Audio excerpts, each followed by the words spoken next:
Welcome back to the sweatshop. In today's video, we're going to be working on this 2009 Subaru Forester. What we're doing in today's video is we are replacing the front pads and rotors on this wonderful Forester. This is definitely a job that you can do at home. Of course, this is not going to be a super in-depth video. I'm going to be showing you basically the before and after shots of what it is you need to achieve whenever doing brakes so that you have a successful outcome. Of course, if you are going to be putting in all that time and effort, my suggestion is that you get a nice set of coated rotors to give yourself the best chance at avoiding rust.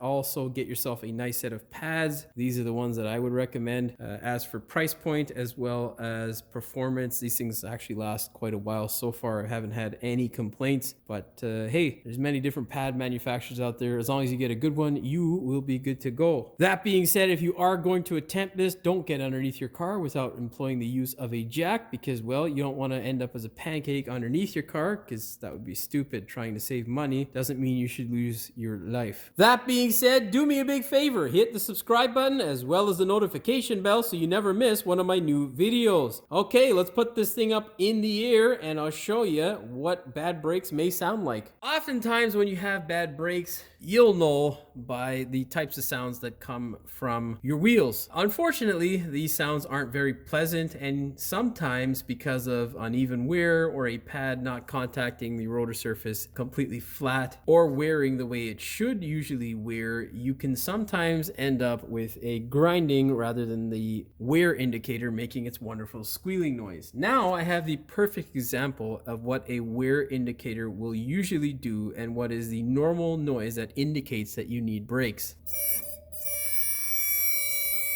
That irritating squeaking sound is to notify you that your pads are basically within 2 millimeters of the backing plate of the pad and will grind and destroy your rotor if you don't tend to them very soon.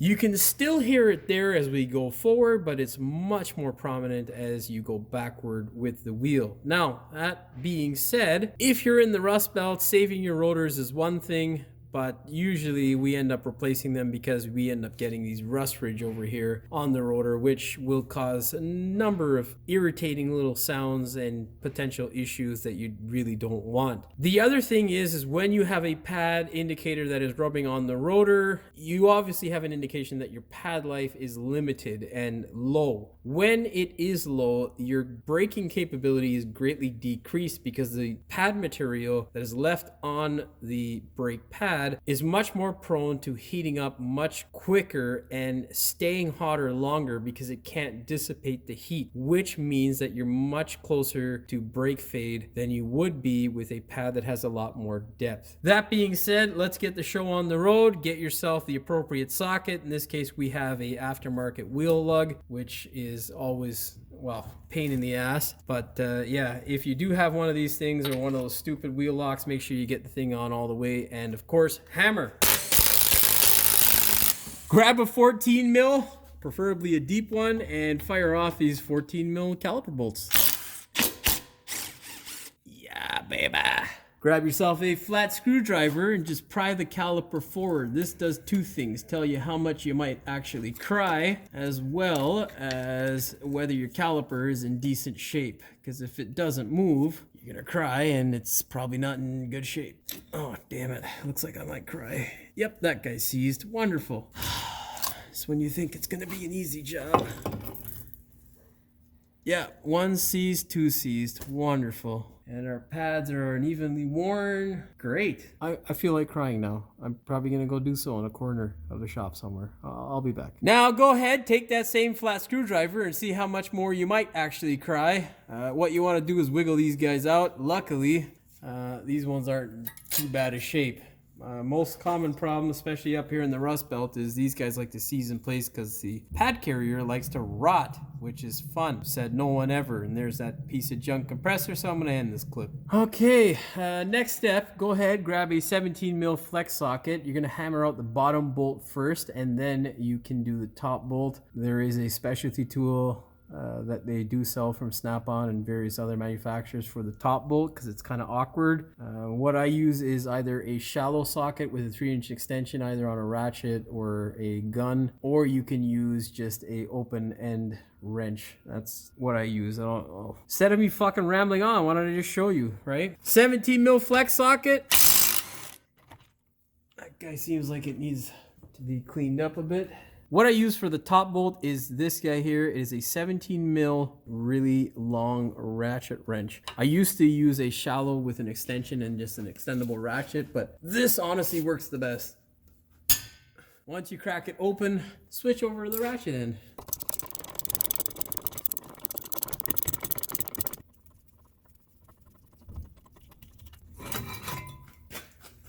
Now we're going to take this over to the bench and I'm going to show you why you might stop this job and why it's not a good idea to do what I'm going to show you. So this step here is not something that I would say to try at home, but what we had on our other caliper bracket is this pin here in this hole. And essentially, in order to get this thing out, you need to heat it up. You cannot get these goddamn things separated without heat. Problem is, this guy has a piece of rubber inside here. As you can see, the rubber is no longer there. The reason being is because when the heat is applied, you have to continuously heat the thing up till it starts to move. Sometimes when it starts to move, there's very little shaft that's stuck in here. And what ends up happening is that this guy here will basically boil away. And if there's any grease inside the bore, it will also boil away, which causes a massive amount of pressure in the bore, and it fires this guy out like a bullet, literally. It scared the crap out of my customer and sent a bunch of rubber shrapnel, this stuff, into my face. So if you are going to attempt this, be sure that you understand it is a very risky thing to partake in and is something I would not recommend a do-it-yourselfer doing. If you're going to attempt this, take the necessary safety precautions and please don't get hurt. You know, I'm saying that to you as though I took the necessary safety precautions, and guess who didn't have a goddamn mask? Yeah, yours truly. Oh, I think that is the rubber boot. Yeah, there you go. There's a rubber boot that blew up and sent a bunch of shrapnel at my face. The other piece is somewhere down here. That's the rest of that's what got blown out of there, and well, pieces of it. Anyhow, I think that's what it is. I don't know, because this is usually where I take care of my brakes, so it could be from something else. Nonetheless, grab a vice grip, and you're going to try to secure this as securely as possible without destroying it, and you're going to try and move this goddamn thing back and forth. That one's not moving, so we'll try this side here. Oh, yeah. Now, I will tell you that if you do end up in this situation, you don't necessarily need to reuse what it is that you have on the car. You can go ahead and purchase new boots as well as guide pins. As I just found out, they are quite expensive as compared to what they used to be, but hey, pretty sure if you have time and you're not in Canada, they'll be cheap. If you are in Canada, they'll be expensive because everything's extra expensive here at home. It's just the way life is here, you know. Because we never band together or say anything as Canadians, we just get gouged. You know? You want to go on steps with this type of crap here. Make sure if you have to reuse your shims that you don't have them exposed to the heat. Not a good thing. I got a new set of shims, so I'm good to go.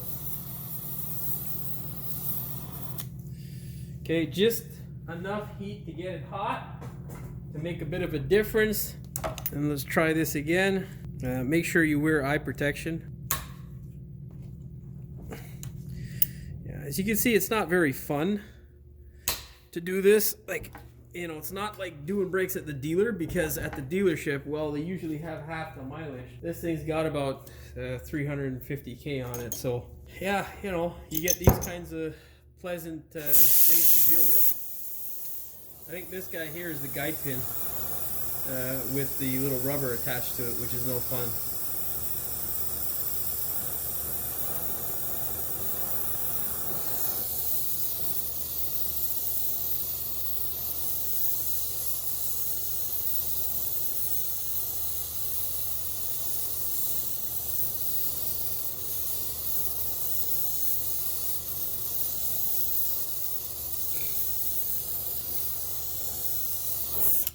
So basically this is what you try to do when you're saving it.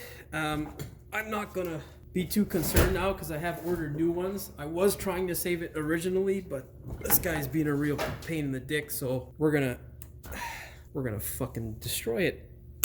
I get my hammer and whack at it.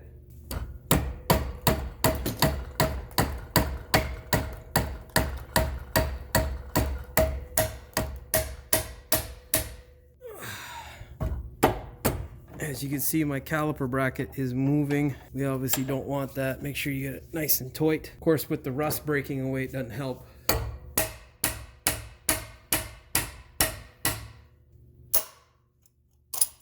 Yeah.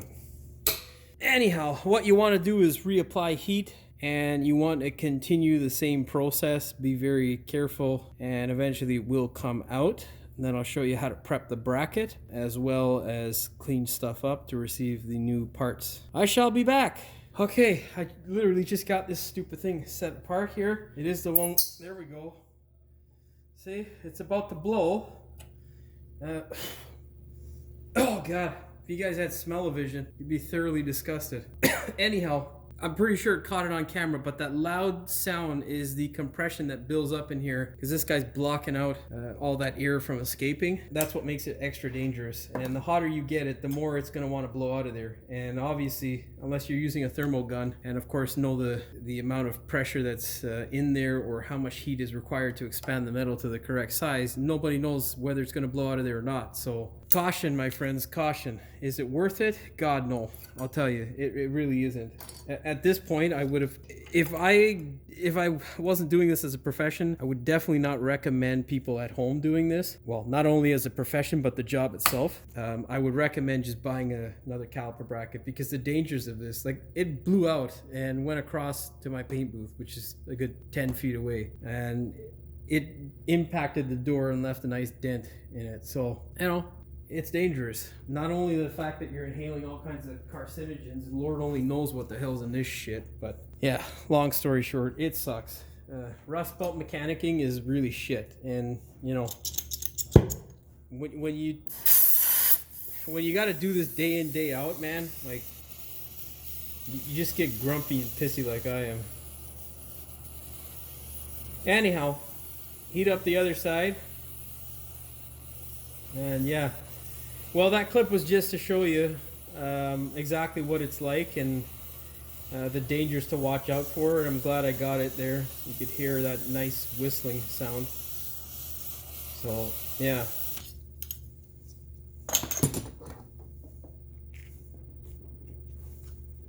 Oh, for fuck's sakes, man. Yeah. Yeah, I'm gonna go do this on this side now. I shall be back. All right, now, as you can see, I've gotten those two stupid pins out. I've also managed to get the rubbers off and clean up the mating surface for the rubber. What you'll need to do that sort of task is two tools. You'll need a grinding disc, a pneumatic one like this, or power one, whatever. You can use good old sandpaper, but that'll take forever. You'll need a wire wheel like this. In order to get rid of the rust over here, just the scale that you can clearly see on this untouched bracket here, see all that wonderful nice stuff. Got to get rid of it. Make sure you take it down to metal.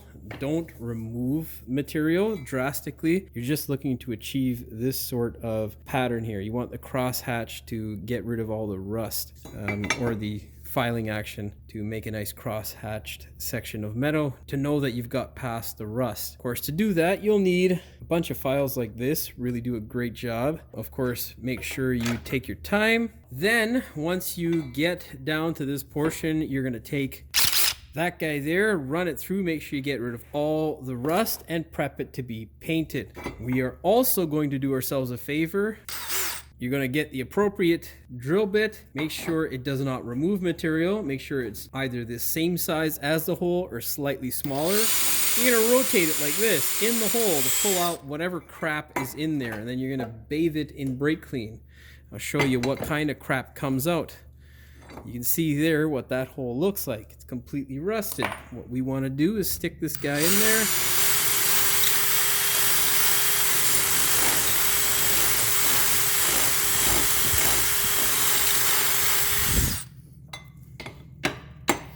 you want to rotate it and get as much rust out of there as possible. And of course, this is a very important process. You want to make sure that you do it well. Pay attention to how much material you are removing, because if you remove too much, you'll end up with a clanging. In this case, it is quite rotted in there, so I might actually have to go up to the next step in terms of drill bit size. Make sure you get the appropriate size for your particular caliper bracket, and yeah, go forth with this wonderful work.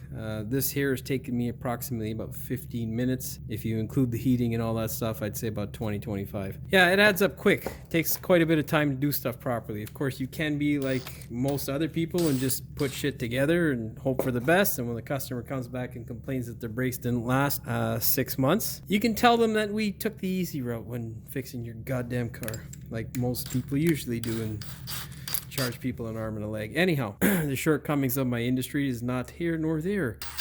Continue on, my friends. Yeah.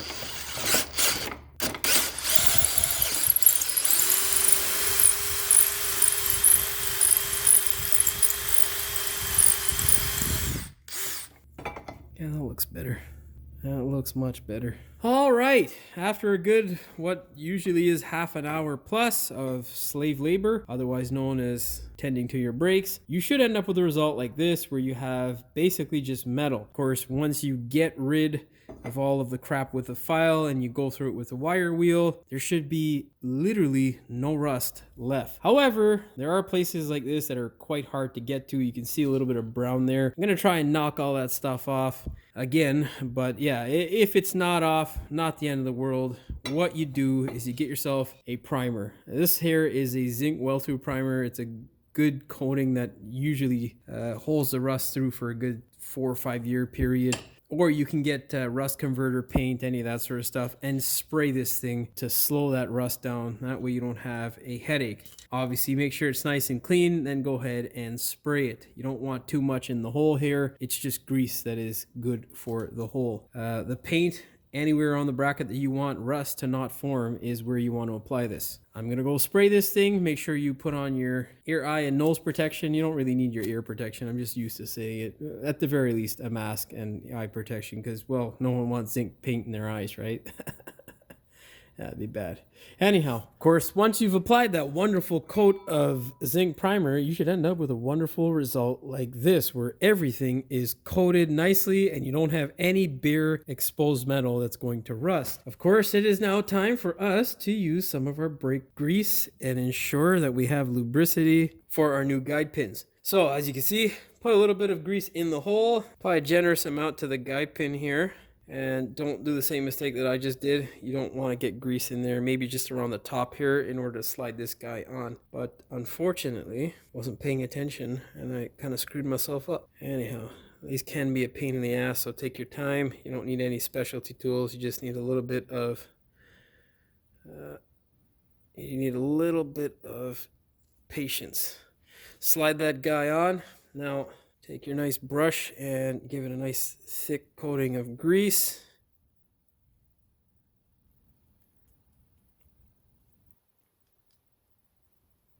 Once you get the shaft nice and greased up, you're going to apply a dab to the top here.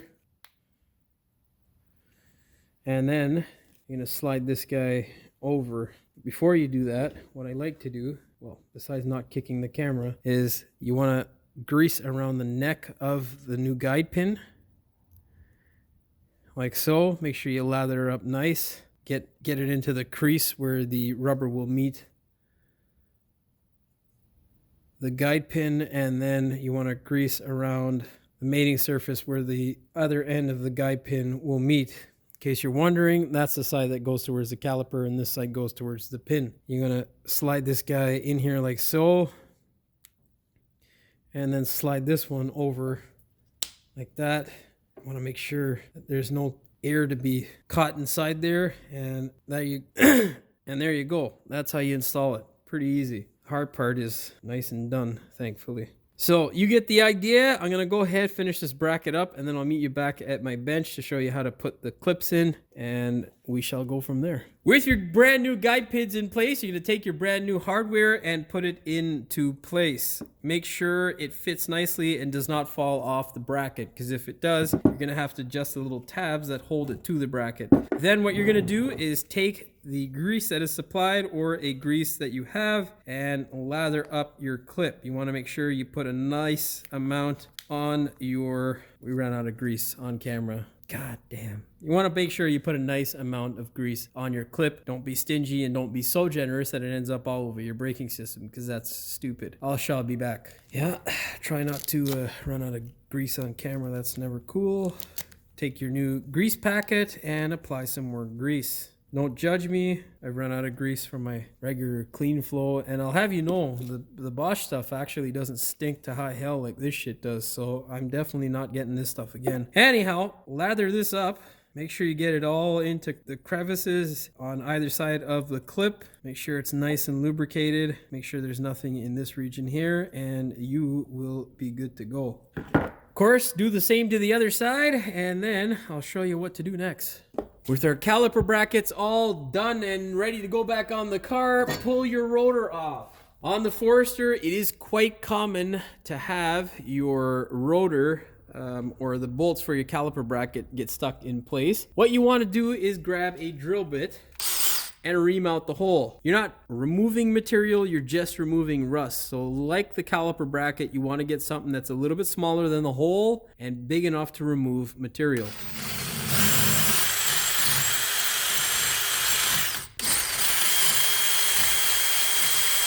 And there you go. Now your bolts will slide in there nice and proper. Again, if you drill out material, you'll ruin the goddamn spindle. So don't do that. Now, before we go ahead and put on our nice new rotor, what we need to do is clean the mating surface. So get yourself a wire cup and grind away. Surprised this guy actually has a bit more rust than I expected, because I just did this goddamn bearing. So it's kind of irritating. Ear, eye, and nose protection. Very, very importante.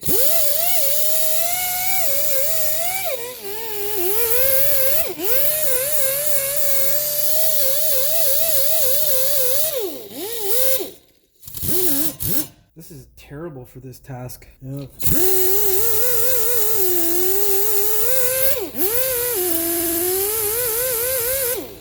Well, I'm gonna get a new head and finish this up, because that compressor is gonna ruin this. So yeah, I'll be back. Once you get all the crud off your hub, go ahead, give it a nice coat of anti-seize. Make sure you coat those holes as well so they don't rust up. Take your nice new rotor and put it on. Yay!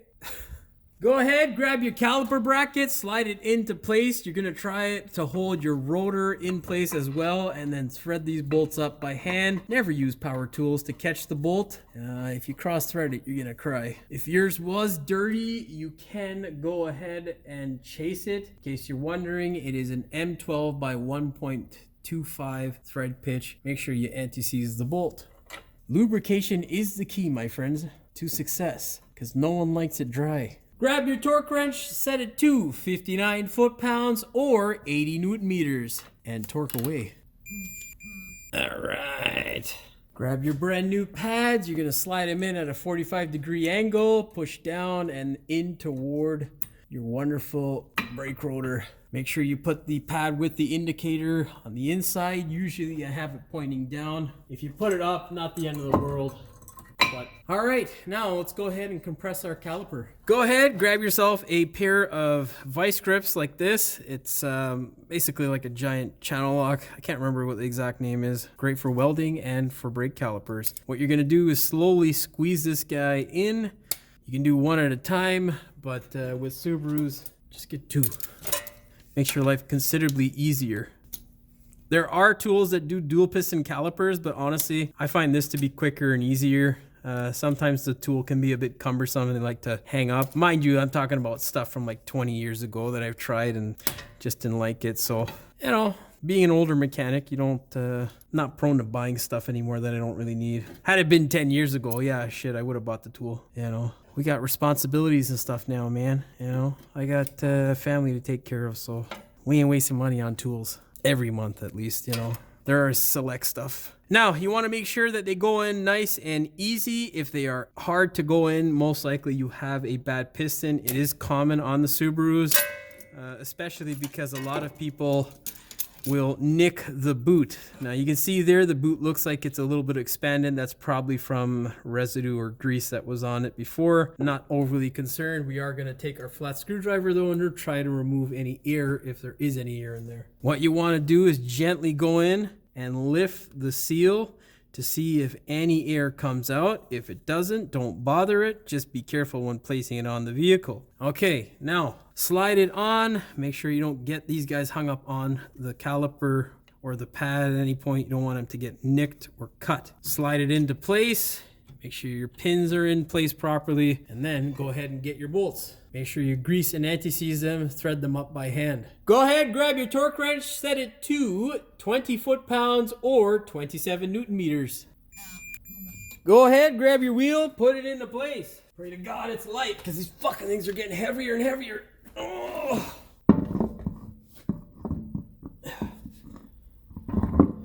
Honestly, this one's not even that bad. Fuck. Anyhow, if you're in the automotive industry, you'll know what I'm talking about when your piece of junk car comes with 21s as standard. If you are a tire guy out there and you're wondering why it is things cost so much, I once called to have a truck tire done, which, you know, steel rim, 19.5 inch tire.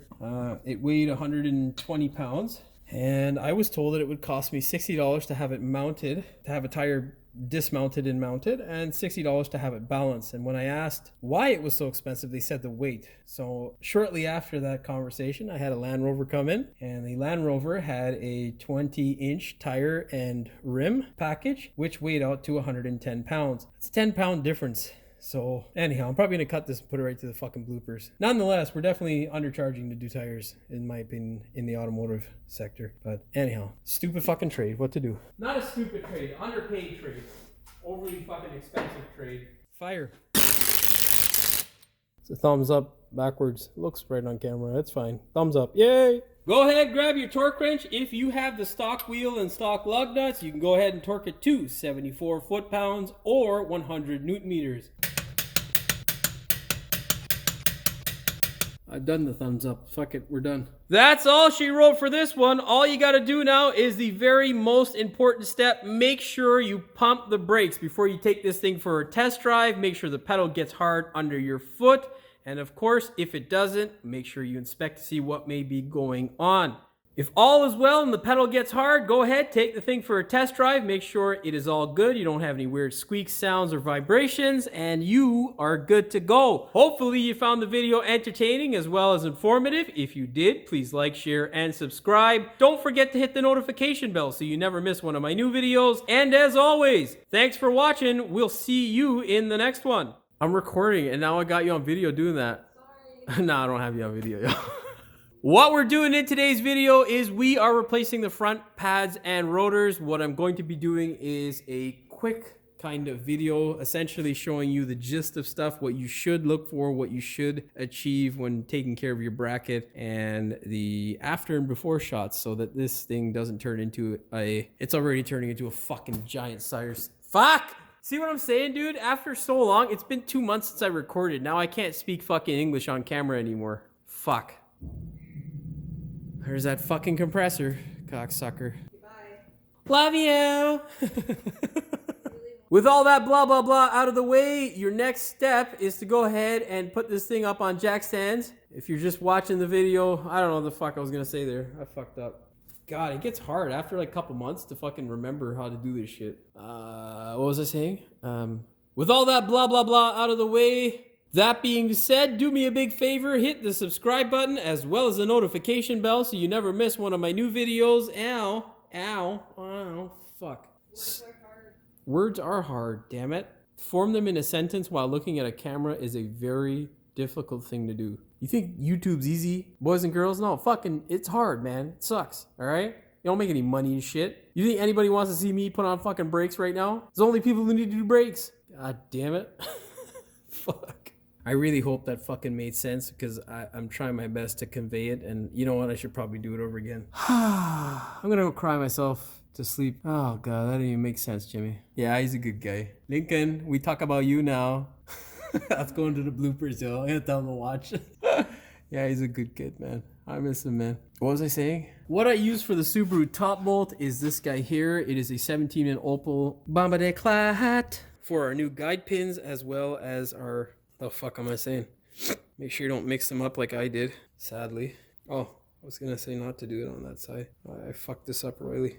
Oh fuck, man. Tara, will you stop fucking, you know? So what happens when you got crackheads all up in the shop? Okay, I'm done. Okay, all right. Now, with your bracket all lubricated and the guide pins in place, you're gonna take your nice new hardware and swap it out. Swap it in. Fuck, man! Fucking guys is killing me, man. With your guide pins in place, you're gonna go ahead, take your brand new hardware and put it into place. I said hardware weird there, but whatever, we're gonna fucking roll with it. Before we go ahead and put on a nice new... Now all we gotta do is put those fucking piece of shit rims on. Oh god.